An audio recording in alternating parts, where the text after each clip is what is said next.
banyarwanda none ko umushitsi aje aragusanga niki nasanga uraberi urahirwa nasanga uri Gahini umva bagahino witeka Imana araje umushitsi araje Imana itugirire neza narangururira abantu batuye imihanda umushitsi kwaje akabagenere mu bantu batuye imihanda aragusanga gute yemwe bantu bari mu Nyabugogo muteraniyemo mufite ibintu muri gukora binyuranyuranye yemwe abaparitse mu modoka yemwe bari muri za etage umushitsi araje yurukiye Nyabugogo araje mu mihanda muri kaburembo araje mu mijyego hagati umushitsi araje yemwe abanyamusanze yemwe abanyarubavu umushitsi araje arabatunguye ukuzaburi kose arabatunguye ngaho ni mwiyarure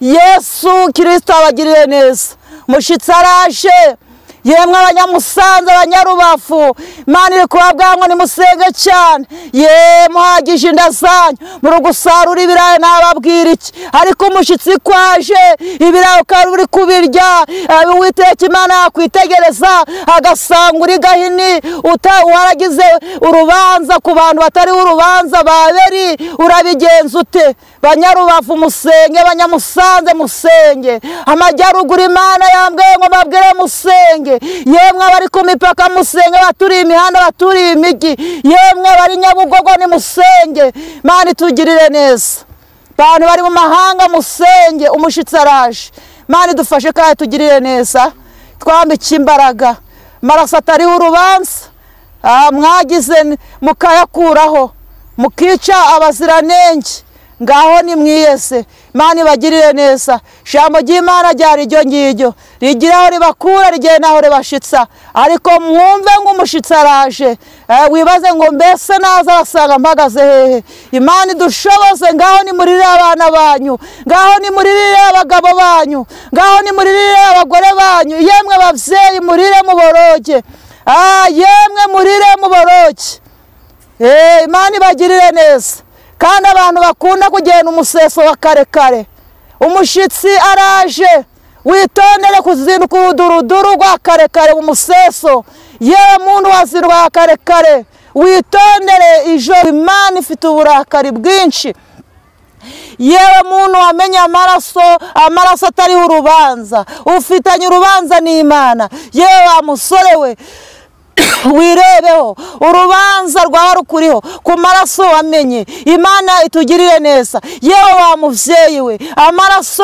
wamenye Imana yarayabonye yemwe bantu cyangwa si muntu garagara nka Gahini wamenye amaraso y'impinja impinja ziri gutakira imbere witeka Imana ayo maraso ari gutaka Imana yaguhinduye ikivume cyenze nugarukira witeka Imana ugasaba Imana imbabazi Imana ntabwo ari ingome Imana irababarira haravangwa Imana ntabwo yica ngo nta nubwo ivuma Imana rero bujya ikuvuma yabonye wabaye igicamuke utacumva warindi icigenge ndetse n'ijwi ry'Imana ukaba utakijyumvira warabirikerenceje Imana rero itugirire neza aho waba uri hose wicaye wumve yuko uri Gahini wasaba Imana imbabazi Imana ikugirire neza umuntu ari kubona umuntu yibereye muri ofisi yibereye mu kazi yibereye mu biro byiwe akagira ubugome akagira ishari akavuga turiya mwanya yari uwanje none njyari uwicayemo ni kubera ko umuntu awicayemo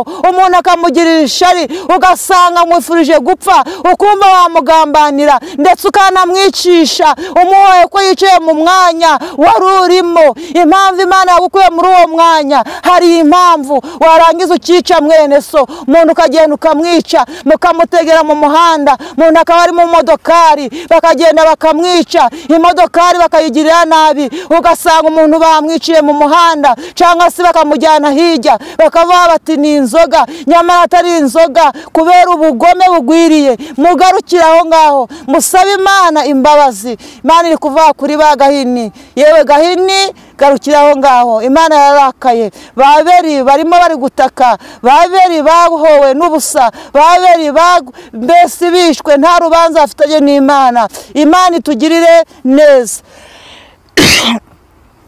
Imana itwambika imbaraga muri iyi minsi biragoye kandi biraruhije. Yewe mukobwa wagiye ugakuramo inda ukaniga uruhinja ugatera muri tuwarete nawe uri gahini, iki ni igihe, aya ni amasaha. Iri jambo ukwiriye kwihana, Imana ikugirire neza. Wa mugabo we umubyeyi yaratwise, umudamu wawe uravanguye inda akwiriye kuyikuramo, ujya kuyikuzamo utanga amafaranga, nawe uri gahini wahindutse ikivume imbere y'Imana. Ukuramo uwo muntu, uwo muziranenge, ukuramo aberi kandi yari umuntu Imana yari yarishiriyeho. Ubwo rubuto uruvutse umugisha urukura mu nda bararwica, kandi rwari bukubaye uwo mwana yarakwiye gukorera Imana ndetse akazana n'umuyobozi w'igihugu. Ukwiriye kwihana, Imana yarakubonye. Uko wakwiyoberanya kose, uko wakwishushanya, yewe mubyeyi ugenda utoza muri tuwarete, ibyo ngibyo Imana yarabibonye. Imana yararakaye. Imana rero tugirire neza. Yemwe bantu muri kuvuga ngo mukwiriye kubyara, ngo murimo muvuga ngo iminsi iragoye, ngo iminsi irabaruhije, mugasanga mufitanye urubanza n'Imana ngo abantu dukwiriye kubyara. Ngaho nimwitegereze murebe izo mpinja ziri ku musozi, murebe izo mpinja zapfiriye mu nda zanyu, murebe izo nda zanyu mwahinduye amarimbi. Abo ni baberi mwishe. Ngaho rero nimwihaniye iminsi ya none kugira ngo Imana ibagirire neza, Imana ibahe umugisha. Imana yanyuze umugisha we mwababyeyi mwe muri kuvuga ngo birakomeye, ngo ibyo kurya ntabyo, none Imana iranyuze umugisha he. Wari ukwiriye kuba ufite abana 5, none ufite umwana umwe, ugize umwana w'imyaka 17, uvuga ngo ntabwo ukwiriye kubyara, ngo iminsi ni mibi, kubwenga ufitanye urubanza n'Imana. Ese ayo maraso yakizwa n'iki ko wari ukwiriye kuba ufite n'abandi bana bari inyuma y'uwo w'imyaka 17, abana nka 3, ukaba warabagize mbese warabashize ukuntu, warabikoze ukundi kuntu, ufitanye urubanza n'Imana. Muve mu kigare, mwagiye mu rujijo, murayobagurika, mugendera mu mwijima, mugendera mu icuraburindi, mwica abana batariho urubanza, mwica ababeri. Imana rero ibafashe kandi mwihane rwose, Imana ibababarire. Mwabagabo mwe namwe mwagize uruhare ku badamu banyu, mwaranywa mukavuga ngo ntimukwiriye gukomeza kubyara, namwe mwabwize mu ruhare rwo kwica ababeri. Ngaho nimwihane mwabagabo mwe muri kuvuga ngo akazi kabuze. Wa mugabo Imana iraguha akazi ute? Yari yaraguhaye akazi ukicayemo neza, urya ukaryama, bana bawe biga ndetse ukabona uraguwe neza, ariko ugeze nyuma uravuga ute tansiyo. Nta Imana urubanza ntabwo twakwirwa tuvuga ngo tugukoreho, ariko ijisho ry'Imana rirabona. Ijisho ry'Imana rirabona wa mubyeyi we, rirabona wa mugabo we uvuga uti reka niye ku mudamu ntamutera inda, nawe uri umwicanyi uri gahini. Imana yarabibonye yararakaye. Izina ry'Imana riri gutukwa. Mwa bantu b'Imana mwe, yemwe banyarwanda, nimumve ijwi ry'Imana rirangura amatwi yanyu. Izo nda zanyu mwagize amarimbi muri ba gahini, yemwe abatuye mu bihugu byo hanze, yemwe bari ku mpera z'isi, inda zanyu mwazigize amarimbi muvuga ngo muri gushaka umugisha. Nta mugisha Uwiteka Imana ateze kubaha mutarihana, mutarasaba Imana imbabazi ngo muvuge ngo twishe baberi none tubabarire. Imana iracateza amaboko, Yesu ateza ibiganza, arahamagara kugira ngo abantu bihane. Imana itugirire neza. Muhereye muri mu ntara zitandukanye ku migabane itandukanye, mukamwumva ururimi turi kuvuga muri kano kanya. Mwese mugubwe neza, umugisha w'Imana ubasesekaho ndetse n'abanyu bose. Ndi kumwe n'umwana w'Imana Oliva. Mwe tugiye kubana muri kano kanya, twari tumukumbuye ariko dushimye Imana yuko yamurinze natwe ikaturinda. Reka kandi tumuhe ikaze. Oliva uraho neza? Ndashimye Imana. Ni amahoro? Ni amahoro. Misi myinshi? Yego. Meze ute? Meze neza. Iyi misi nayo nubwo igoye, ariko ku bantu bizeye Imana ntabwo bigoye. Imana yabanye natwe iraturinda. Nayo kuba cashitse mu muryango naho abantu bapfuye, kandi nanjye ndi guhumeka, ntabwo ndi muri bomboni, ndetse no mu rugo nabo ni bazima. Namwe nsanze rero muri bazima nepo, byo nabishimira Imana. N'igihugu cyacu naco kiri amahoro, turi gutambuka bikemera. Izina ry'Imana rihabwa icubahiro. Amen. Imana ishimwe cyane ko yabanye nawe, natwe Imana yabanye natwe mu ruhande rwacu. izina ry'Imana rihabwa icyubahiro. Nubwo intambara zitabura, ibibazo n'uburwayi bikaba bikomeje, ariko dushimye Imana kujya ducira akanzu ikaturengera. yego kanzu zuzoteze amatwi.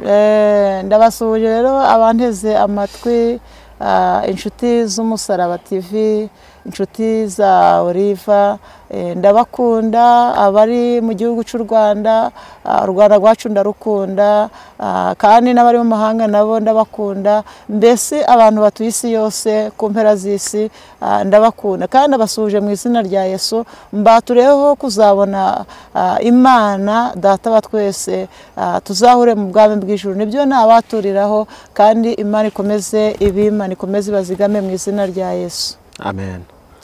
Yego, Imana iguhe umugisha cyane. Niyo tugiye kubona muri kano kanya, reka tuvuge ngo ubwiza bw'Imana, Mwuka Wera w'Imana aboneke muri kino kiganiro, ntabaretswe ubwo izina ry'Imana abe ari ryo. Oliva, ntago ntinda cyane, reka ahubwo ngusabe usenge Imana, komeze tugezeho ubutumwa Imana yaguhaye. Ni karibu. Uri Imana ishoboye ibintu byose, urera kandi urakiranuka, ufite imbaraga. Masanga turagushimye ko wabanye natwe, waraturinze kuva mu kwezi kwa mbere tugeze ku itariki ya 2 z'ukwa munane, tugihumeka umwuka w'abazima. Hari benshi batambutse batacibuka muri iyi si, hari benshi babyutse Mana Data mwiza, ariko ntabwo bayiriwemo. Turagushimye kuko waturinze, wabanye nanjye, wabanye Data wa twese n'uwo turi kumwe kuri uru rubuga, wabanye Data wa twese n'Abanyarwanda n'Abaturarwanda, wabanye Mwami Imana yacu n'abanyamahanga, ubana n'isi n'abatuye isi yose. Mwami, izina ryawe rihabwa icyubahiro. Ndagushimye ko wacinzira tugatambuka. Mana Data wa twese, ndagushimye kuko umuteguro wabaye uwawe. Izina ryawe rihabwa icyubahiro. Tugiye mu mwanya w'ijambo. Ijambo ntabwo twarisenyera ko ijambo rirera, ryabayeho tutarabaho. Nsengeye imitima y'abantu igiye kumva ijambo. Mana Data wa twese, ubahe gutega amatwi, uzibura amatwi yabo. Mwami, ijambo giye guca mu gutwi ngo ruke mu kundi, aho ko rishinga imizi mu mitima yacu. Mana, tubahoje ikirere kizima, dufunze amarembo y'ikuzimu, duhamagaye konegisiyo yawe, konegisiyo yose itari yawe. Mana Data wa twese, twitwikisha umuriro w'Imana. Duhamagaye rero Umwana n'Umwuka Wera, kugira ngo Uwiteka Data wa twese azabane natwe. Tubisabye twizeye mu izina ryawe Yesu. Amen. Amen. Rero tugiye kumva amagambo y'Imana. Ijambo ry'Imana rirahiga rikavumbura. Ijambo ry'Imana rihora ari ryera, rihora ari rishyashya, ariko abantu benshi ntabwo dugikunda ijambo. Abantu basigaye bati bariya niko bahoze. Mbese ijambo ry'Imana rishaririye abantu benshi, ariko abantu bashaririwe n'ijambo ry'Imana babwire ngo nimugarukire aho ngaho, ahubwo ijambo ry'Imana niryo rya mbere.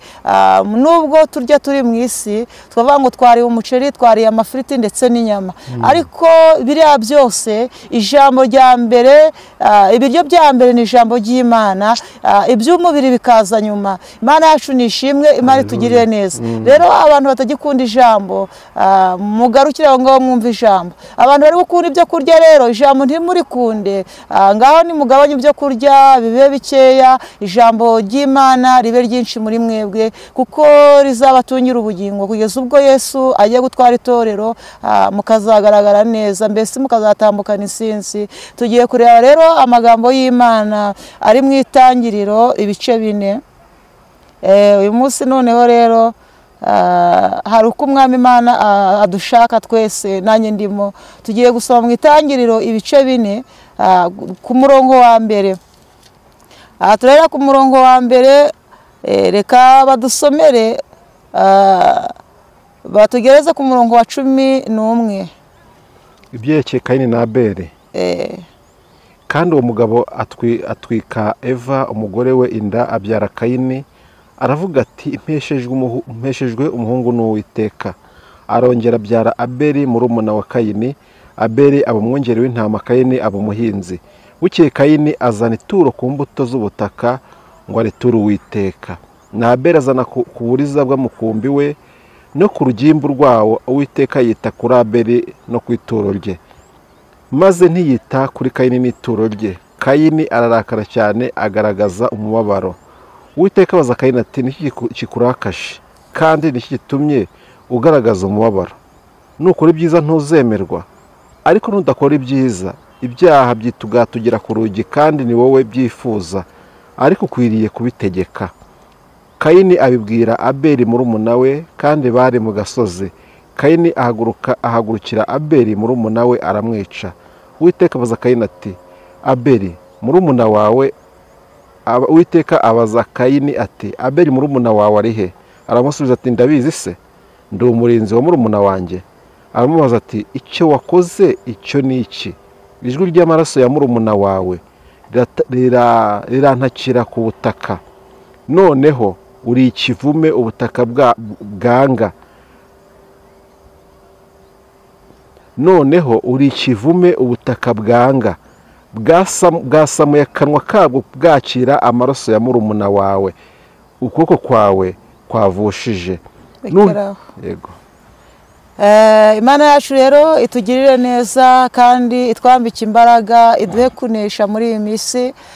Umuririmbyi niwe wavuze ngo uduhe kunesha rero nk'uko Yesu wanesheje.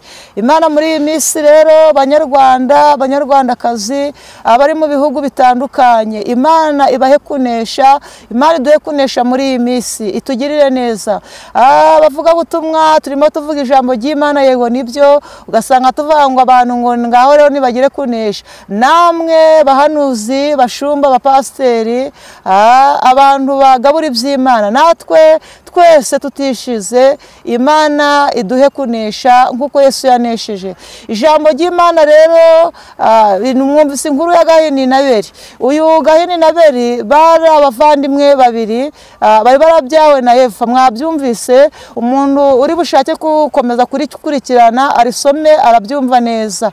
Ariko uyu Gahini yari umutunzi, Abeli nawe yari ari umuhinzi. Gahini umutunzi rero yari Abeli. Mwavuze ukuntu harimo amatungo, ariko igihe kigeze hari ukuntu tujyana amaturo mu nzu y'Imana. Uriya Gahini rero ajyana ku butunzi cyangwa se ku byo yasaruye mu murima wiwe. Uriya Abeli ajyana ku buriza bw'intama ziwe. Ariko ageze mu nzu y'Imana, Uwiteka Imana arareba, yitegereje Abeli, Uwiteka Imana aramwishimira. Arangije kumwishimira, yishimira ituro ryiwe. Gahini ntabwo yabyitayeho, ariko Gahini amaze kubimenya neza, abonye Uwiteka Imana yishimire Abeli, biramurakaza cyane, arababara, bituma yikongereza uburakari, arahembera umujinya, uburakari, ubugome bwitugira muri we, bigera igihe mbese agira ubugome bukabije. Imana yacu nitugirire neza kandi turengere idufashe. Amaze kugira ubugome bukomeye gutyo, arangije bagiye ngo ku musozi nk'uko Imana yatubwiye. Arangije rero Gahini abibwira murumuna we Abeli. Ageze nyuma aramwica kubera ishari ryari riri muri we. Imana yacu nidufashe kandi itugirire neza, itwiteho. Amaze kumwica, Uwiteka Imana aramubwira ati, Gahini ibyo wakoze ni ibiki? Wumvise kuntu yasubije Uwiteka. Kimwe natwe muri iyi minsi turimo dukora ibyaha, twarangiza Uwiteka Imana yatubaza cyangwa se yadusanga, tukamwima amaso, tukamwima amatwi, mbese tukaba ibicamuke, ntitwumve uko Uwiteka Imana ari kuduca cyangwa se atubaza. Imana yacu idufashe turengere. Ariko Uwiteka Imana yabwiye Gahini ati, ubutaka bwarasamuye bumira murumuna wawe.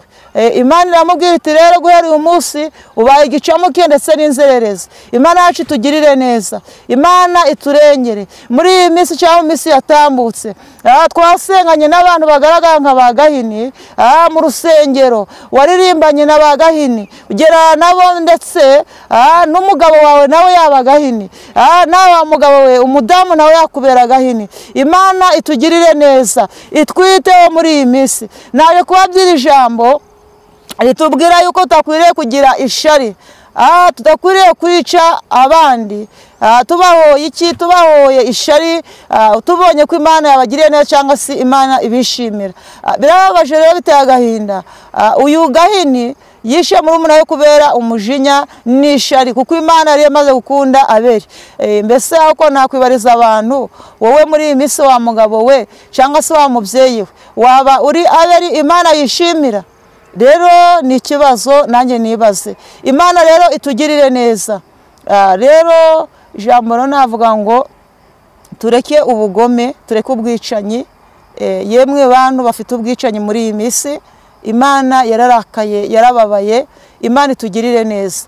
Rero urayakubwira ngo wowe Gahini ihane neza muri iyi minsi, kuko Imana yararebye, yarasuzumye, iritegereza, yitegereza mu gihugu cy'u Rwanda, yitegereza mu mahanga, yitegereza isi yose. Ijambo ryambwiye yuko ngwire kurangurura mu matwi y'abantu, mbabwire yuko yemwe bantu bagaragara nka Gahini, Imana yarababaye, yararakaye. Hari abantu bishe bagenzi babo babahoye ubusa, hari abantu bari gutangira abandi mu mayira kubera amashari. Umuntu agahora umuntu ubutunzi bwiwe, ugasanga bamukoreye ibyamfurambi, ndetse ugasanga umuntu bamwiciye mu mayira kubera ubugome n'ishari, bakamwica. Uwo muntu agaragara nka Gahini. Imana yaje idufashe tugirire neza, Imana itwiteho kubera uburakari. Imana yarababaye, yarababaye kubona umuntu yica mwene se, yica mwene nyina, yica umudamu bashakanye, yica umugabo bashakanye. Imana yarababaye. Aho uri hose uri Gahini, Imana yarababaye. Uburakari bw'Imana bwaramanutse.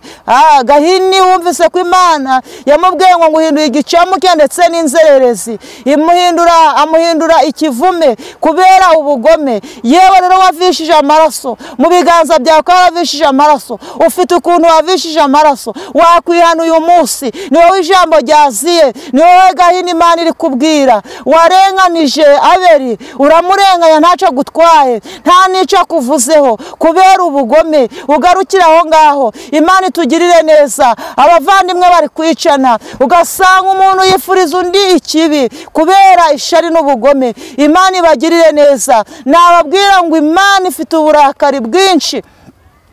Yewe muntu wamenye amaraso atariho urubanza, ufitanye urubanza n'Imana. Yewe wa musore we, wirebeho, urubanza rwawe rukuriho ku maraso wamenye. Imana itugirire neza. Yewe wa muvyeyi we, amaraso wamenye Imana yarayabonye. Yemwe bantu cyangwa se muntu ugaragara nka Gahini, wamenye amaraso y'impinja, impinja ziri gutakira imbere w'Uwiteka Imana. Ayo maraso ari gutaka. Imana yaguhinduye ikivume. Kenze nugarukira Uwiteka Imana, ugasaba Imana imbabazi. Imana ntabwo ari ingome, Imana irababarira.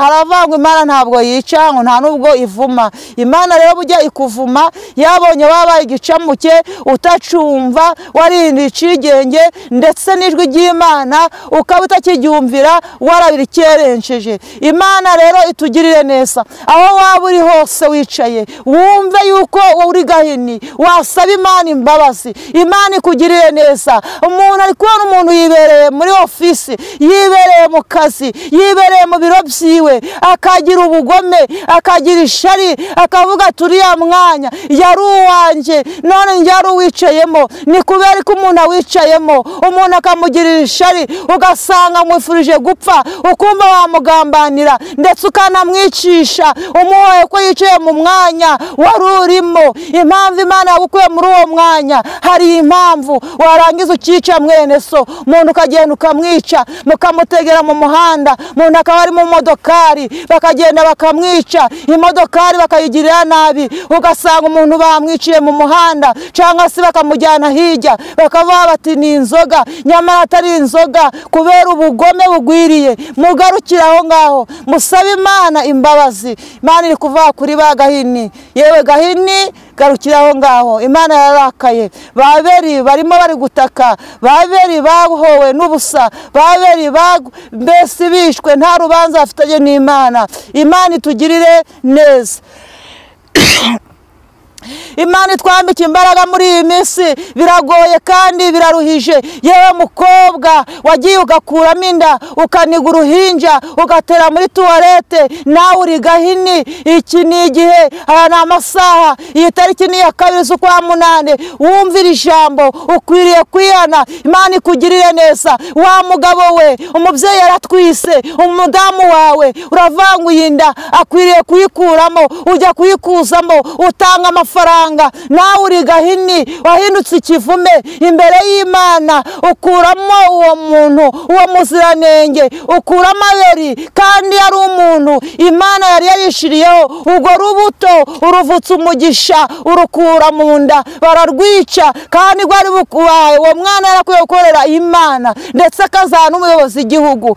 Ukwiriye kwihana, Imana yarakubonye. Uko wakwiyoberanya kose, uko wakwishushanya, yewe mubyeyi ugenda utoza muri tuwarete, ibyo ngibyo Imana yarabibonye. Imana yararakaye. Imana retugirire neza. Yemwe bantu muri kuvuga ngo mukwiriye kubyara, ngo murimo muvuga ngo iminsi iragoye, ngo iminsi irabaruhije, mugasanga mufitanye urubanza n'Imana ngo abantu dukwiriye kubyara. Ngaho nimwitegereze, murebe izo mpinja ziri ku musozi, murebe izo mpinja zapfiriye mu nda zanyu, murebe izo nda zanyu mwahinduye amarimbi. Abo ni Abeli mwishe. Ngaho rero nimwihaniye iminsi ya none kugira ngo Imana ibagirire neza, Imana ibahe umugisha. Imana yanyuze umugisha we mwababyeyi mwe, muri kuvuga ngo birakomeye, ngo ibyo kurya ntabyo. None Imana iranyuze umugisha he. Wari ukwiriye kuba ufite abana 5, none ufite umwana umwe, ugize umwana w'imyaka 17, uvuga ngo ntabwo ukwiriye kubyara, ngo iminsi ni mibi, kubwenga ufitanye urubanza n'Imana. Ese ayo maraso yakizwa n'iki? Ko wari ukwiriye kuba ufite n'abandi bana bari inyuma y'uwo w'imyaka 17, abana nka 3, ukaba warabagize mbese warabashize ukuntu, warabikoze ukundi kuntu. Ufitanye urubanza n'Imana. Muve mu kigare, mwagiye mu rujijo, murayobagurika, mugendera mu mwijima, mugendera mu icuraburindi, mwica abana batariho urubanza, mwica Abeli. Imana rero ibafashe kandi mwihane rwose, Imana ibababarire. Mwabaga